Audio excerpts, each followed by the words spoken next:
What's up? I feel like he just What's up? What's up? What's up? Welcome to the Net Condition. I like it. I wanted to do that real bad. We should keep it. All right, we will. All right, cool. Today we have an exciting subject for you. We do. Actually, today we're going a little bit off of the beaten path, and I wanted to bring a direct question that I get from a lot of our clients, both previous and ongoing. And that is, how do I structure out this entire process to be the most profitable for me? And how do I get it rolling in a manner where it's less me thinking and being concerned and more of me projecting and going down the path that I want to go down? And with these clients, we typically have a procedure and a process that we like to put everybody through because we found the most gains out of this. And it basically boils down into 4 stages. And the reason we do 4 stages is because in those stages, they typically last about 3 months long per stage. Each of these months, you're getting weekly deliverables on top of that, so that you'll be able to follow along. You'll be able to decide when you want to go live, because this doesn't mean that it's going to take you an entire year to launch your thing. It might take you 60 days. You never know. It's when you feel ready based off of the results that you're getting. However, to get the whole kit done, to get the whole vehicle moving, that we do in 4 stages. And so I was hoping you could break down these 4 stages with us, starting with the first one. Yeah, I mean, I feel like you did a great job walking us into that. Yeah, well, what's cool is the best part about the 4 stages is that it keeps each stage very palatable and doable. If you throw everything all in at once, sure, it will take the same amount of time, but it's also very overwhelming.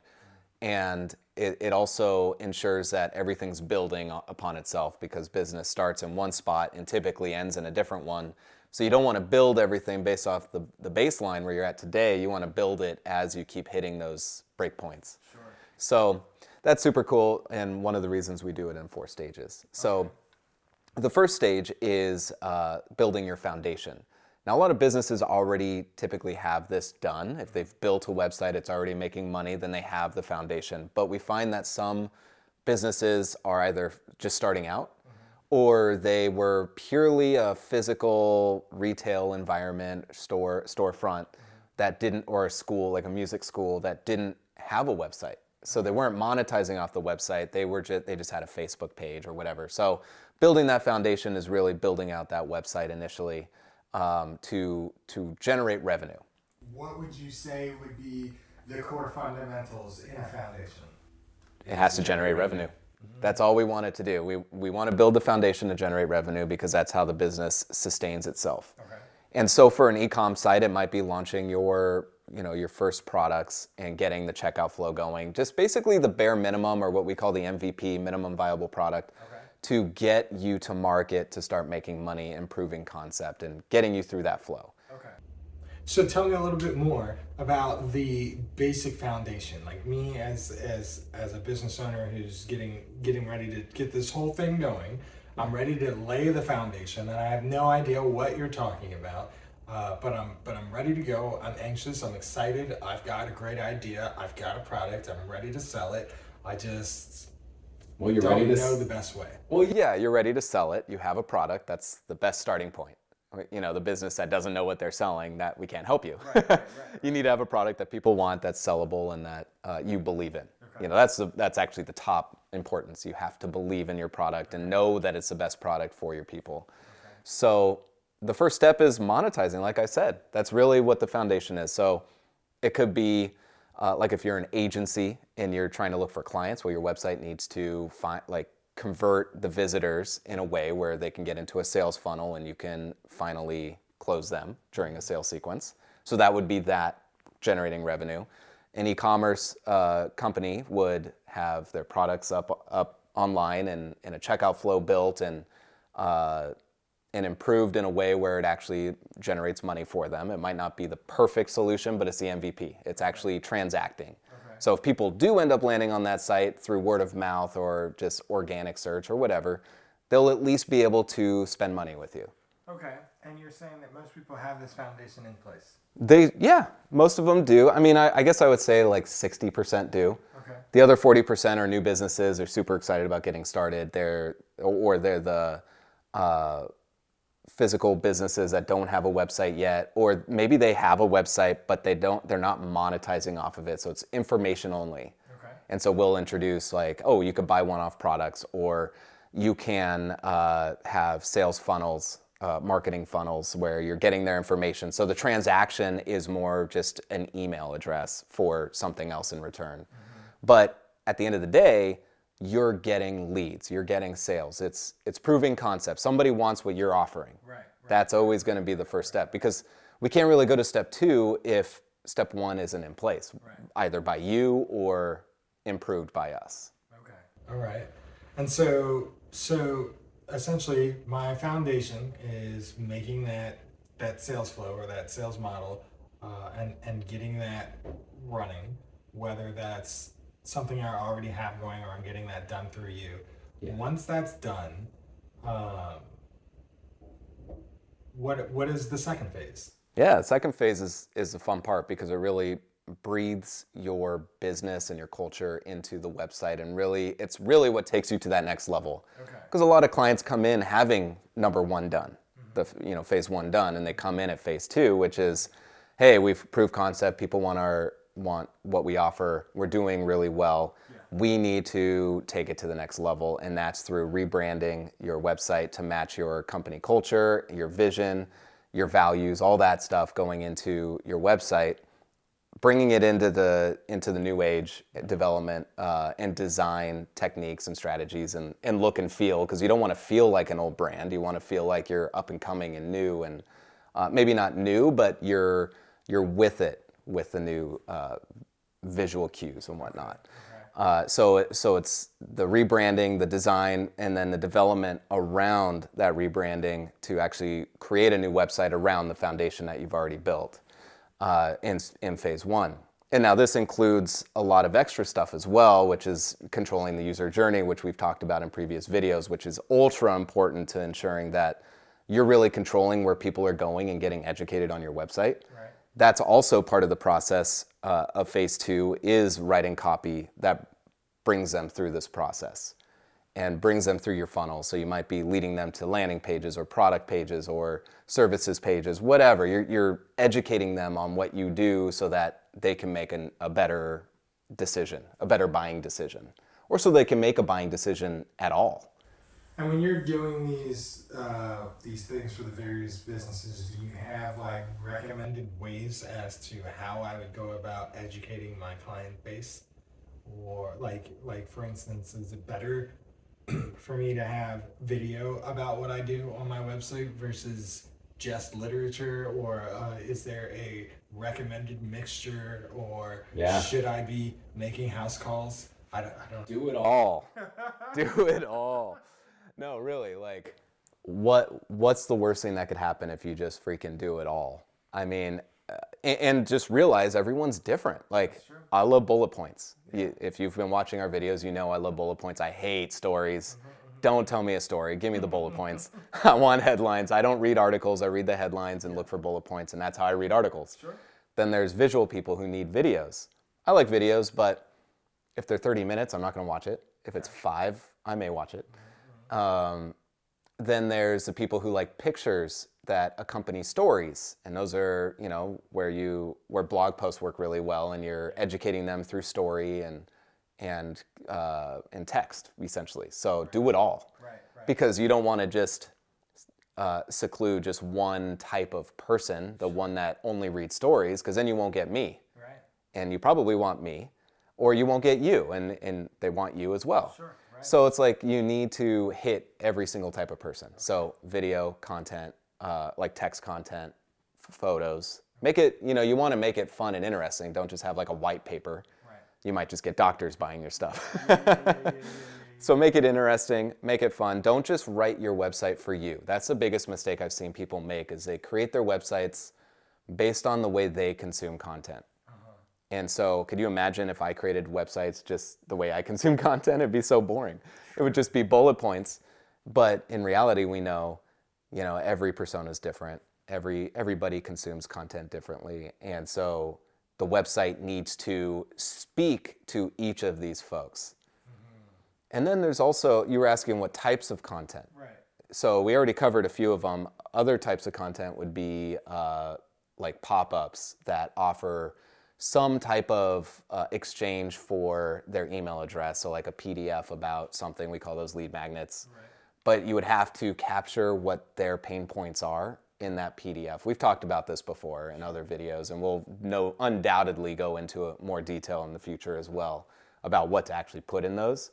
But those work really well. It could be a premium video that you have where you need to give your email address to get it. Maybe there's some other freebies that they get on the other side of that opt-in.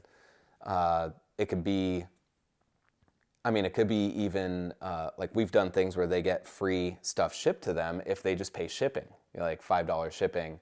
Yeah, it's a transaction, you're making $5, but they know they're getting this thing for free. Right. We're just shipping it, and you're just paying for shipping. So that's worked really well as well. The cool part about this process is you can also monetize on that flow by offering something of value. That's the most important thing. Offer something of value for free or in exchange for an email address. And then on that thank you page, the page they see afterwards, you give them what you told them you'd give them. Yeah. And then you offer something of value. Right. $9 to $17. We've done them, actually, this is called a tripwire. We've offered tripwires of $97. And just as a fun test to see if it would work, and it did. Like, this was for a challenge. They signed up for a free challenge, 30-day challenge. It was a fitness company, and $97 bundle of physical products for the challenge, and that thing made like $500,000 over like a month's time. Nice. Like, yeah, I mean, it was ridiculous. It just blew it up, and it was awesome. It was their first funnel too. Very cool. Yeah, super cool. So there's ways to monetize off this stuff. So yeah, you're taking care of your customers and your viewers. Okay. And educating them so they can make a buying decision. If you get that email address, that's even better because now you can market to them in email. Sure. And a lot of them, about 20 to 30% of them, is what the data says, will actually be ready enough to buy something at the $9 to $17 range. Okay. So I've got my foundation. And I've done the necessary things in order to put in place essentially a user journey that's enjoyable to my persona. I assume that it's important for me to share that with my development agency so that they know how to guide me, would you say? To share your personas? Yes. Oh, yeah, of course. Okay. Yeah, you definitely need to know who your target market is. Yeah. I wouldn't just make it persona. It's definitely multiple personas. Okay. You don't just have one type of customer, you have multiple. Okay. And you want to be able to pinpoint those and the differences between those personas so you can market to those personas. Okay. So I'm 6 months in, I've got both of these things in place, and I'm ready to look at phase 3. Yeah. What is this point? Phase 3 is dope. So phase 1 and phase 2, you now have, at the end of this, you now have a really sweet looking website that you're going to love sharing. You're going to love adding to and improving, and I already said sharing, but you're going to enjoy marketing to it or with it. And so the third phase is ultimately getting your content strategy in place. So building out your blog content, video content. Am I boring you? Sorry, no. All right, do it again. Sorry. I ain't doing it again. We were doing great. You were doing great. I couldn't hold it back. I'm just so bored. Sorry. So you could totally keep this, by the way. So building out your content strategy. So blog posts, like that's typically where most people will come into your site. Most people use Google and other search engines to answer questions. Okay. How do I find the best espresso machine? What's the best espresso machine? I always go back to that. I did that. Yeah.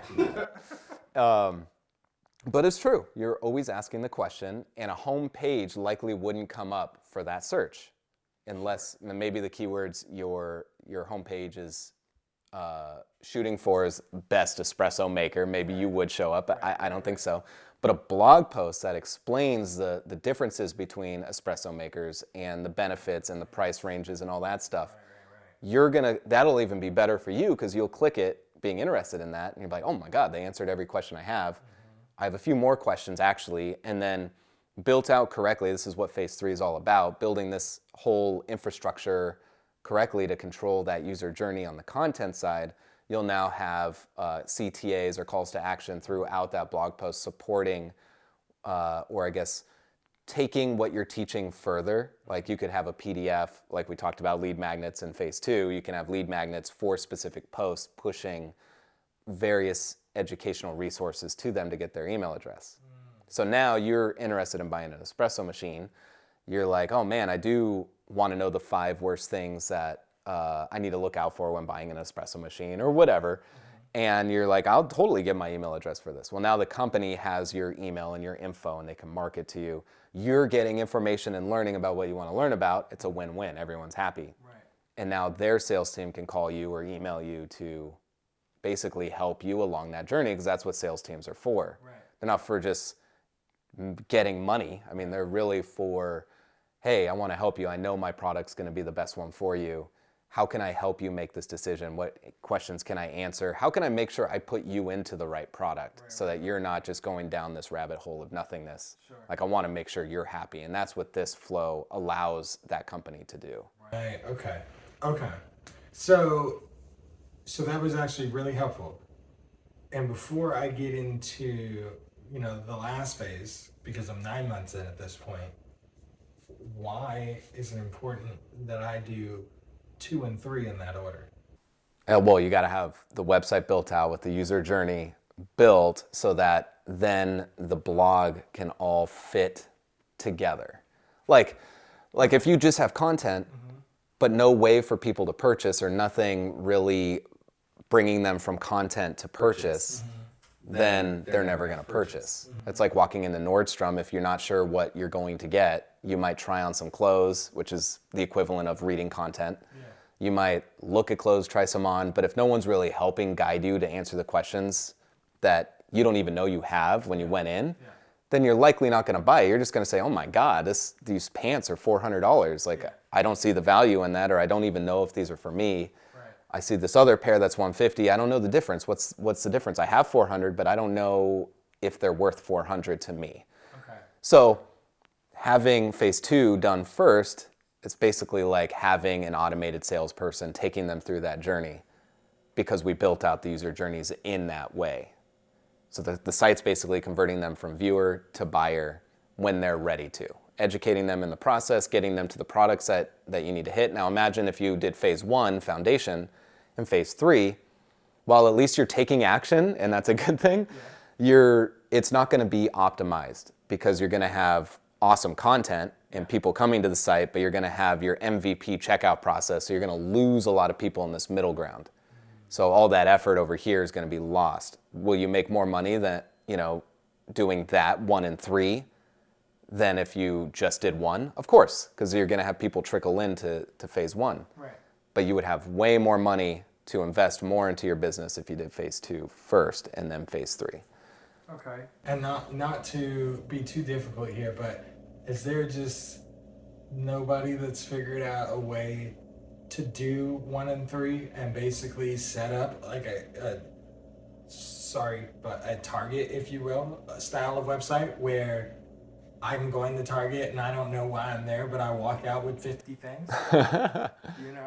I mean, that's pretty much every e-commerce site, but you're educated enough to know that Target's the place to go to get whatever you want. Like they've educated you so much over the years to know that, dang, they got everything.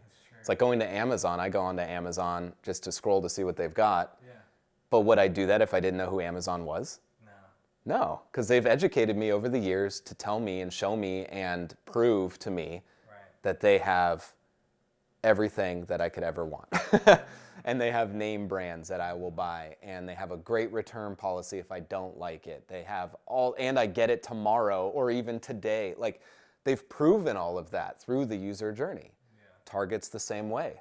In fact, longer term than Amazon, because Target was around way before Amazon was ever a thing. Right.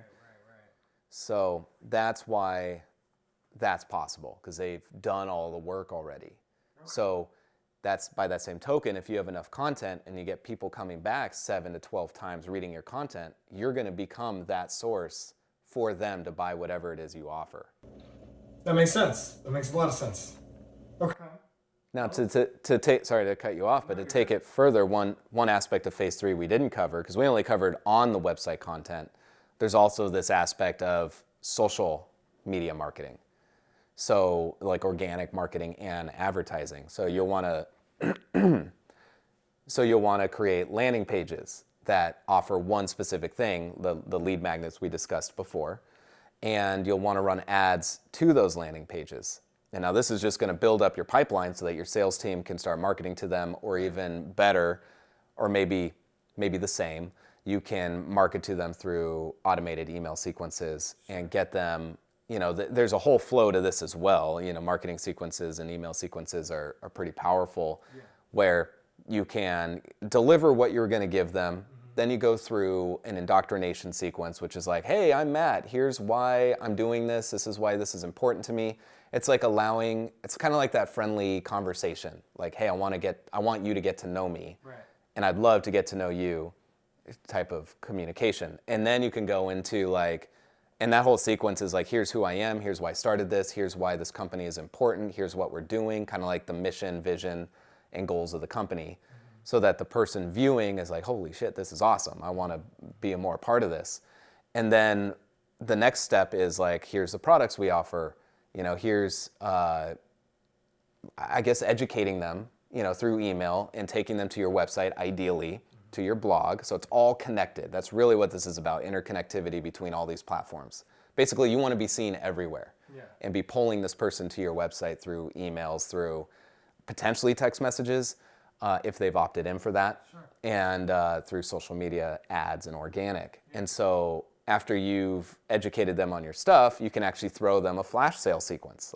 This is all automated, right? So you create it up front and you give it parameters. Hey, the first day they opt in, I want to send them this email. Then put them into this indoctrination sequence for 2 weeks. Then put them in this education sequence, teaching them about our different products. Because this is where you're trying to figure out what they're interested in. And you could take this further to see what they clicked on. I know I'm going into the weeds, but this stuff's dope. You can see what they've clicked on. Like maybe you have an email all on residential espresso machines. And they don't click it. Okay, so now in your mind, you're like, okay, I know they're not interested in that. The second email is about commercial and business solutions, and they click it. So now in your mind, as a marketer, you're like, oh, they're interested in commercials. So you could actually set it up and program your system to put them into take them out of that original education funnel and put them into a business education funnel and teach them now you won't send them anything about residential because they didn't show interest, but they showed interest in business or commercial. So now you can deliver, your message now changes to commercial conversation. And now they're excited and you're basically controlling the user journey. That's all this is about. In these emails, you're sending them back to the website, which supports that user journey of commercial content. How do you use an espresso machine in your business atmosphere, or even you have a coffee shop and whatever it happens to be. I don't know enough about espresso machines to go into more detail than that. But then you throw them, the magic here is you throw them into a flash sale sequence, like a 4-day or 3-day flash sale. You send an email every single day, first day, hey, flash sale, 20% off, check it out here. Because they're interested in commercial, you throw them into the commercial sales. Not everything, but just commercial, so it feels like it's very specific to them. They're like, oh my God, they're like reading my mind. How often have you experienced that where you feel like they're reading your mind and they're delivering things exactly the way you want? This isn't just saved for the the billion-dollar advertising companies out there, or billion-dollar budget companies out there. Anyone can do this stuff. It just takes time and the right company to implement it. So you can have this flash sale sequence over 3 or 4 days, and you'll make a ton of money selling this because you've educated everyone. You're controlling that journey. They were a noob in the beginning. Now you know that they're interested in business stuff, commercial, and you're educating them, and they're like, dang, this is what I need. And now the sale puts them over the line. They're like, oh my God, this is too perfect a timing. Like, I knew I wanted it. Now I definitely can get it because now I'm getting a deal. So all of that brings them back to the site and purchasing. Now, if you didn't do phase 2, that whole flow, user journey will kind of be disconnected because the site's not built out. It's not branded. It may be, you're portraying this culture in all of your emails and whatever of let's say your culture is like transparent, exciting, happy, positive, whatever, but your website's monotone and like cookie cutter and janky, they're going to be like, there's a disconnect here. This doesn't feel right. This company feels like it's in the new age, but then their checkout flow feels like it's kind of from like 2005. Right. Then you're going to lose them. You might get a few trickle in, but why spend all that time on phase 3 if you're not going to put the stuff in place to support phase 3? So is it safe to say that phase 3, I'm starting to have the most fun? I think it's the most fun for sure. I mean, I actually think phase 2. I mean, they're all fun. Well, the whole thing is exciting. They're all fun. Wrong, right? Like you're at phase 1, you're starting your thing. It's your thing. That's exciting. Yeah.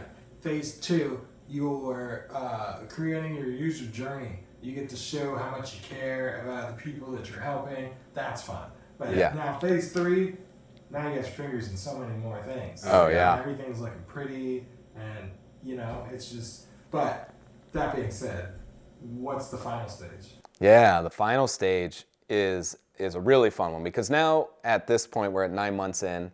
Your website is portraying your business culture a lot better. It's refined. There's a user journey. You're seeing your site converting.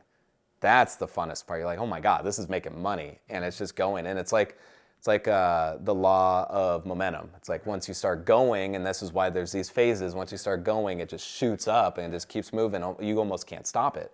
And so that's what really happens here. So phase 4 is exciting because now it's all about how do we generate more revenue streams. Mm-hmm. You've got your e-com, you've got your sales flow. If you're an e-com site, you got your e-com. If you're an agency, you got your sales pipeline growing. You're growing your email list. You're communicating to them the appropriate way, controlling that user journey. So the 4th step is ultimately creating new revenue streams through membership sites or educational resources that you charge them monthly for. The whole idea is, how can I get them to pay monthly? They bought from me once or twice, $9 here, $40 there. I'm making pretty good money because we have volume. What can I do to make that recurring? And how do I convert that, that $49 person lifetime client value into a lot more with them paying $50 a month or $9 a month or $20, whatever the number is. Sure. You could definitely charge more if it's very personalized content for that industry, which is awesome, or that niche. Right. So that's cool. And what you're doing is you're just continuously educating. They've already shown they're interested in this stuff. Now you're basically giving them the ability to spend a little bit of money each month to be a part of a community where they can learn more, meet other people that do it, and ultimately it funds your business to add more products, to continue marketing to them. You're basically building like a community of people you can sell to. Yeah. And second money is always easier than first money. So you're monetizing off of them with the membership site and educational resources, and then continuously selling to them because now you can reinvest that money into more and more products, R&D and whatnot. Right. Release new products to your community first and then branch out bigger. This is good. This is really helpful. This is it's just kind of one of those things that I get a lot of calls about, where people that know that they need to do something with their online presence, and they call in and they've heard a lot about us, but they want to know how is it that we're able to help people get the results that they're getting. Yeah. They don't know what they don't know, and most people don't know about any of this, or they do, but they don't quite see how it all fits together. And that's really what separates us, is because we don't just hold the formula, we really share it because we know it works. We've seen it work countless times, and we enjoy seeing it work. Yeah. Like, that's the best part, is just seeing a business go from like garage business to multi-million-dollar business. And we've seen it countless times. It's exciting seeing a $100 million company go into $300 million because of new revenue streams we've introduced to them and been able to build up. Yeah, I think it's huge, and it's an incredibly amazing opportunity to be able to help so many people do that with their dreams. But I also think it's important for you guys out there that are interested to know what goes in this. And the main reason that I wanted to talk about this today was not only to spread that understanding, but to get into people's heads like, hey, these things do take time. So planning ahead a little bit, and by ahead I mean acting now, this will save you a lot of time and money down the road. 3 months to get started. If you're already started, 3 months to get ramped, and then 3 months to look amazing to your entire client base. So don't hesitate. If you've been thinking about it, give us a call, have this conversation in depth, because we can only cover so much in this little bit of time, but we're happy to spend it with you. And if you'd like to know more about things like this or others, keep watching us here at the Mint Condition.